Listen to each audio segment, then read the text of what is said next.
What if the thing that you're running from is the very thing that God's going to use to elevate you?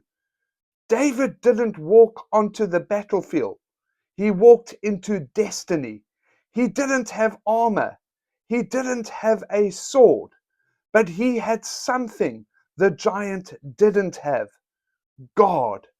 Everyone else was scared of the giant, but David said, "The battle is the Lord's."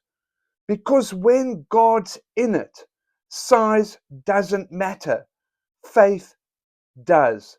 1 Samuel 17 verse 47 says, "The battle belongs to the Lord." Follow if you're done running from your giant and ready to run at it. Drop "I'm built for this" if you know God's already won your fight. God bless you.